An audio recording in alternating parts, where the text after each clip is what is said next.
and as part of your bio as well, you studied psychology at Columbia University. I thought about that and I wondered how many people in St. George studied at Columbia University, because I'm guessing that there's probably not too many alumni from Columbia here in St. George. So that made me wonder, what the heck are you doing here?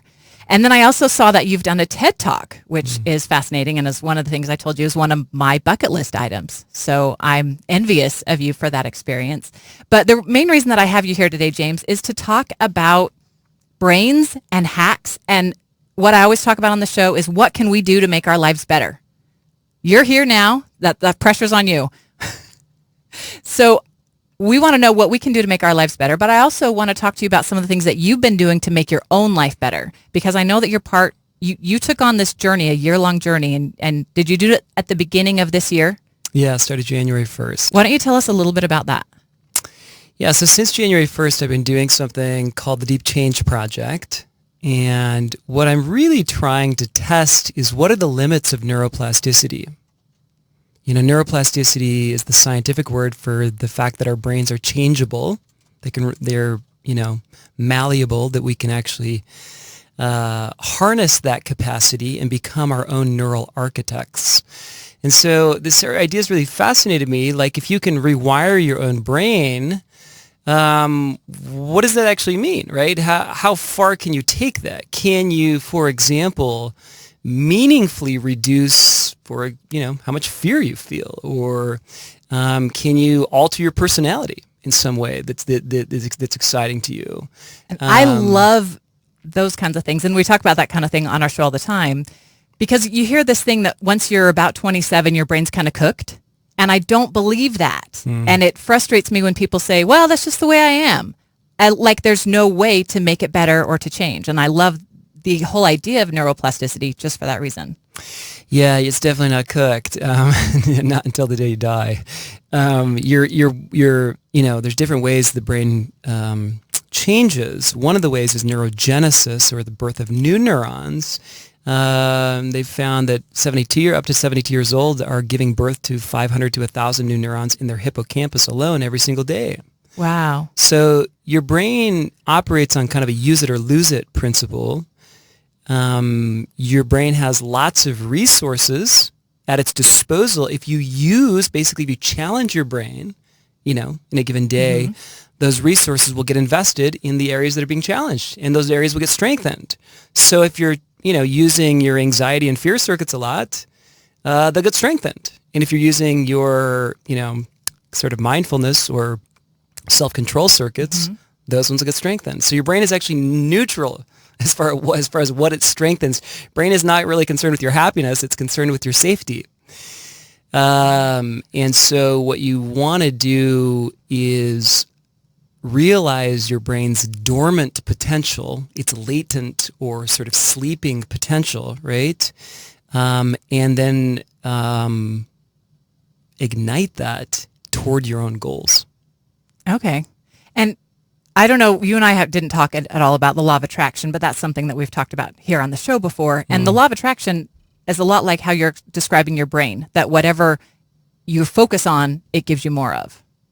And that's kind of how you just described the brain, that when you're giving your attention to those fear neurons, those are going to get stronger. And when you're giving your attention to those mindfulness neurons, that's what's going to get stronger. So one of my questions would be, how do you turn off the fear neurons and focus on the abundance and the joy and the happiness?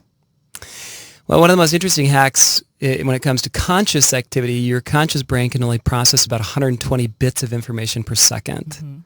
So that's a really, really narrow band. And we have like really 11 million bits of information coming at us every second. So we get to break that down to like the percent of a percent that we actually interact with. Yeah, right. And interestingly, your unconscious brain can actually process about 11 million bits per second, and your conscious brain can only process about 120. So think of it this way: you have like a neural speed limit, above which you literally can't. So this is why when two people are speaking to you at the same time, you have to ask one of them to hold on while the other one's talking. And that's why we turn down the radio when we're looking for an address? Exactly, because you can't process every information. So if you know that, think of it this way, right? If you're flying on a plane, the plane starts having turbulence, and you get anxious when you fly, if you simply tickle your arm and literally redirect your attention to the sensory stimuli you're creating on your arm, your brain literally can't focus on both things, both being worried and the sensation of the feeling on your arm. So the same thing is true with fear and worry. Like you can actually get good at directing your attention at different things. So Daniel Siegel, really brilliant UCLA psychiatrist, talks about this as the kind of hub and rim model of mindfulness or meditation, right? You've got the hub, which is like the observing part of the mind. Then you've got the spoke, right, which is the where you're directing your attention, and then the rim, which is all the things you can pay attention to.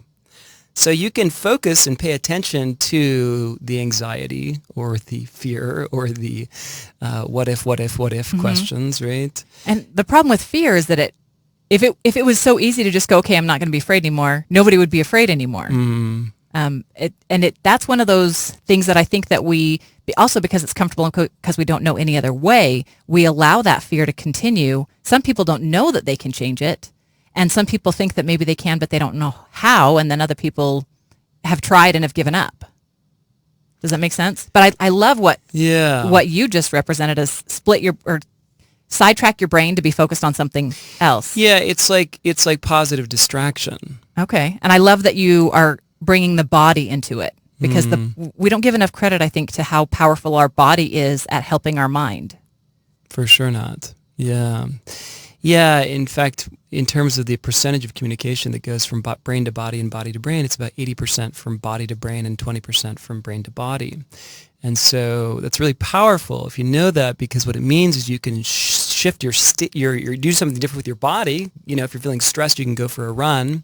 If you're feeling tight or tense, you can kind of do a yoga stretch or something just to, again, open yourself up. And that will change your mental state. And so the body and the brain are for sure deeply connected. That's, I love that. And I love the 80-20. That's great information. I'm going to write that down.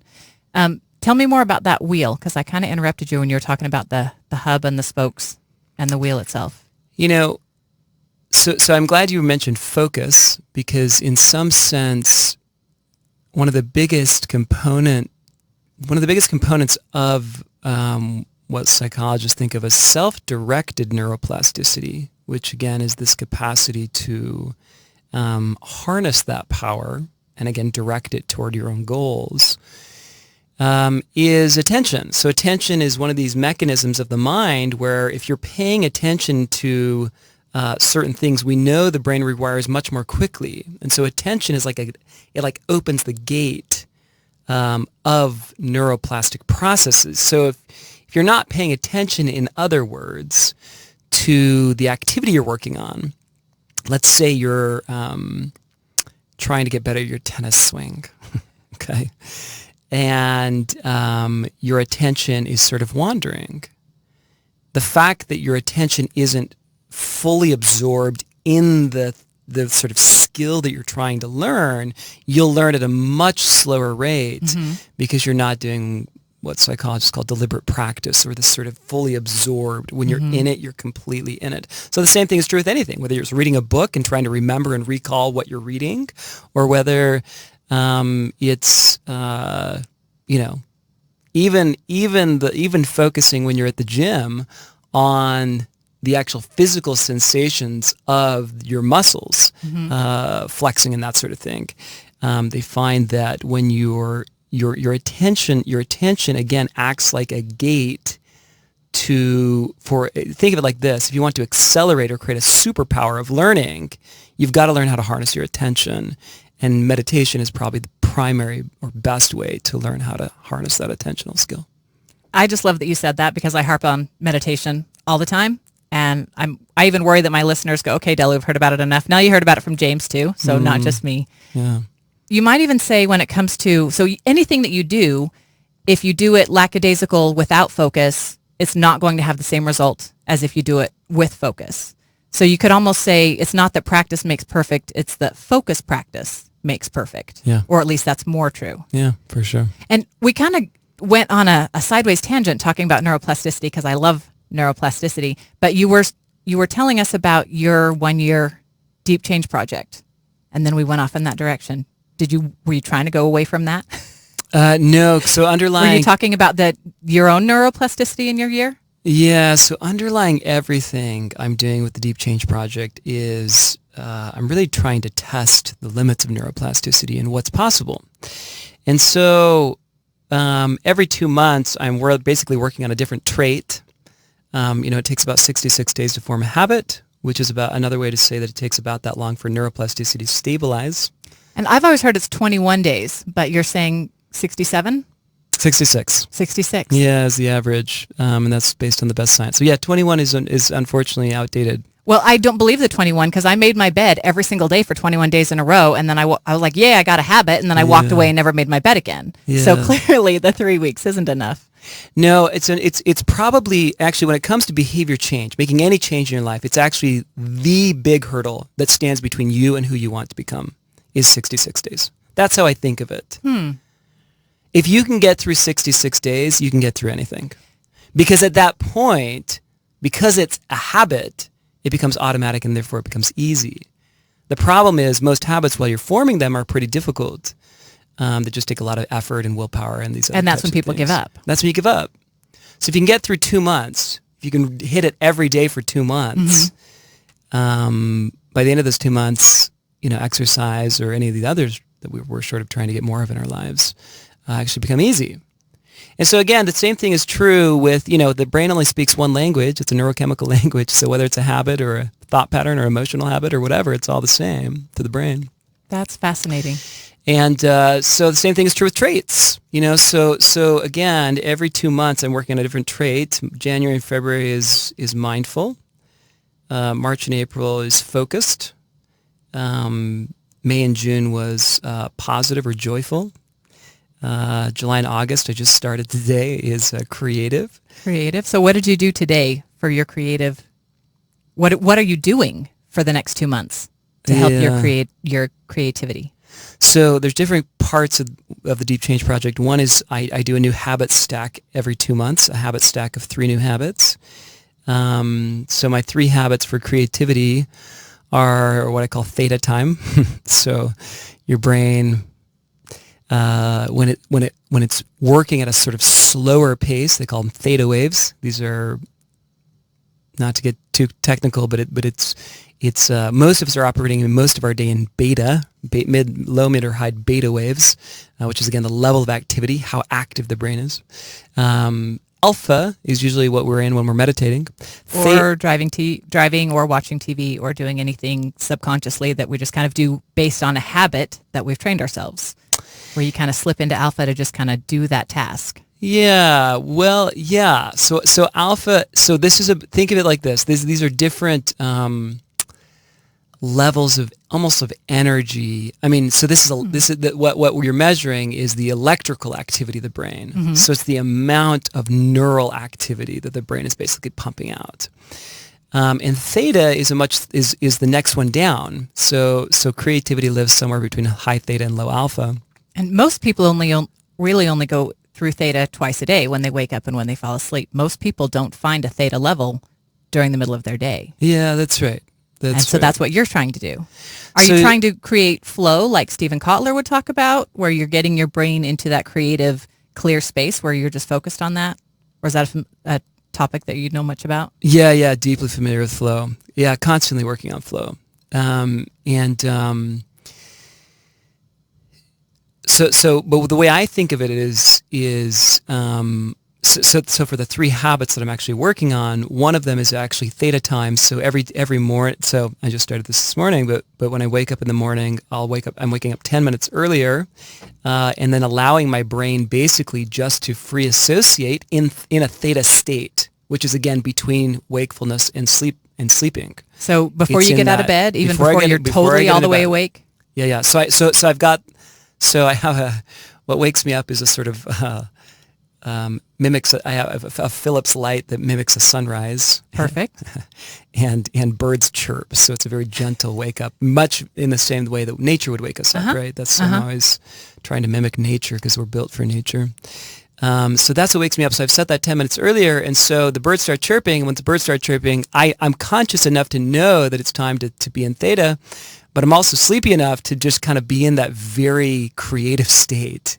And when I'm in that state, I just know I'm bursting with ideas. And so in some sense, that time is very precious. Mm-hmm. And so I just I'm allowing my brain those 10 minutes. So my first one is 10 minutes of theta time. The next one is the 8 to 8 rule. That's what I call the 8 to 8 rule. So no checking social media or email from 8 a.m. to 8 p.m. Before 8 a.m. or after 8 p.m. Oh, okay. Also, again, protecting creative time. Because your brain before 8 a.m. is a creative machine, is one way to think of it. It's just highly creative because you're literally in a different altered state of consciousness. Your brain is working very differently than it works at, say, 11 a.m. or 12 or 1 or 2. And so what you want to do is you want to take advantage of that and not shut that creative valve off by surfing social media. So, of course, most of us sleep with our phones next to the bed, which is not a good idea if you want to be creative and productive because, well, for a lot of reasons, not the least of which is, of course, interrupting our sleep. So the hack there is charge your phone in the bathroom, not next to the bed. That's one of the things I'm getting ready to get ready for. Yeah. Like it's one of those habits I know I need to break, but I'm not ready to break it. I get it. Yeah, totally. I love that you're talking about brain states. I didn't tell you this, but I'm a hypnotist. And so I work with patients and clients in alpha level and even in theta level. And what you're saying about having like the valve open for creativity makes so much sense because I can tell when a client when they slip from alpha down into theta. And then all of a sudden they have access to information that they did not have access to before. Yeah. And it's fascinating when that happens. So, but you do it not necessarily in hypnosis with, somebody sitting next to you talking to you, but just by yourself saying, I'm in theta right now. What can I find here? Yeah, and in a sense, you could think of it as self-hypnosis, meaning I'm recognizing when my brain is naturally in those states and then harnessing that to my own goals, So the 8 to 8 rule, I'm not checking email or social media before 8 a.m. or after 8 p.m. And then the third one is creating or having a creative journal. So I've done this for years, but basically what the nature of creativity is this. Creativity doesn't hit you like a fully formed insight. Never does. The most creative geniuses in the world, they have hundreds of micro insights that add up to a big insight. And so the difference between them and us is that they sit there and capture them all along the way. And so, some of the research by Adam Grant and others has shown that basically creativity is, what we typically call genius is the sum total of years of little micro insights that, hundreds and thousands of those were just total garbage. So Beethoven, I was just talking about this with my daughter the other day because we were listening to the Moonlight Sonata by Beethoven. And she's 5 or 6, so she kind of gets this. She's still pretty young, but basically, like Beethoven, for every one work of genius that Beethoven wrote, there was literally a mountain of false starts. And so I think what we get wrong about when it comes to creativity is we think we see people who create genius works, whether it's art or science or anything else, and we go, wow, they must be different than me. No, they're not different than you at all. What they're better at is creating a system of capturing all their micro insights that again, literally every time you have an insight, stop the car, pull over, write it down, and then keep driving. Quick question. It's that important. Do you interrupt your meditation to make notes of the insights that you get? It depends on the level. It depends on the level of insight. I will at times, yeah, for sure. So insight will trump, for me, insight trumps everything. And sometimes you get that nugget, and the best ones are when it kind of comes randomly that you maybe weren't even thinking about something related, but you just are in a happy brain space. And so that thought comes and you kind of go, oh, that's the thing I've been waiting for. I love it when I get those moments. But I get these things all the time where I just think, oh, I need to write that down. And it's kind of helpful to know that it's the pieces of genius. I think you didn't say it exactly like that. That's a great phrase. But that 98% of that's going to be crap. Yeah. And that's okay. And but it makes me glad that I do write down what I write down. Mm-hmm.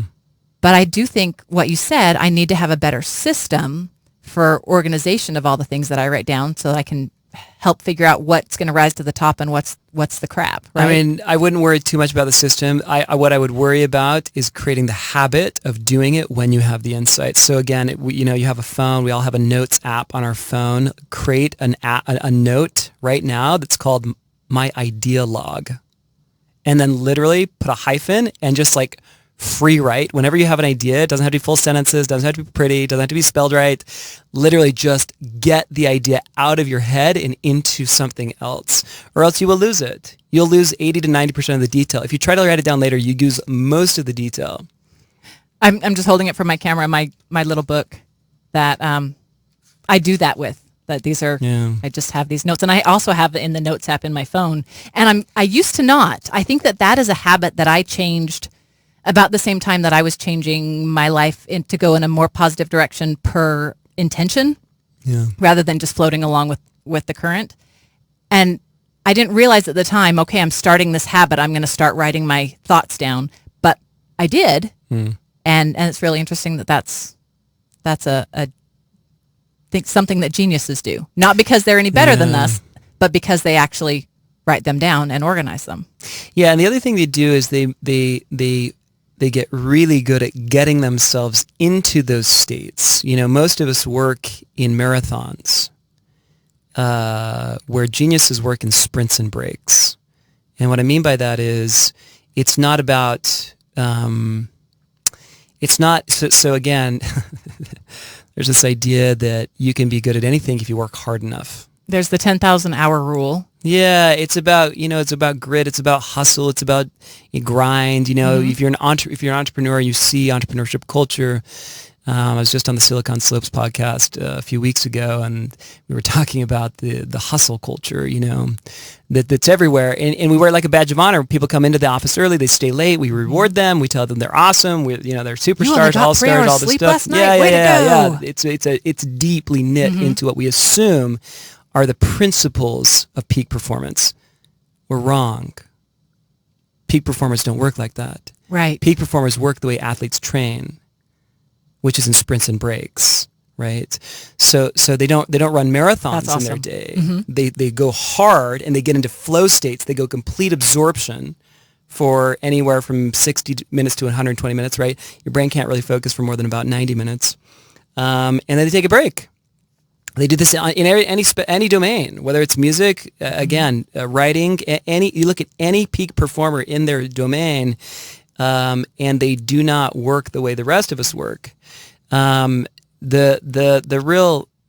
real kind of sprint break model is actually 90-20. If you want to get really synced up with your what they call ultradian rhythms, which are your energy cycles, you want to be on for about 90 minutes and then take about a 20-minute break. That's awesome. And I so agree with you that I think that as Americans, we just work wrong and it's ineffective and it's draining us and wearing us out. Yeah. James, we only have about 30 seconds left. So tell me or tell our listeners where they can find you if they want more information. Yeah, brainbydesign.com. You can join the Deep Change Project in my Facebook group. Just search for Deep Change Project on Facebook. I'm in there with you. James, I'm so glad you were here today, and I'm going to have you back because there was so much of this conversation that I wanted to take further. So thank you so much for joining us here. Absolutely. And to everyone else, thanks so much for joining us. Check us out on Facebook and the Extraordinary Talk Show YouTube channel. Thanks, everybody.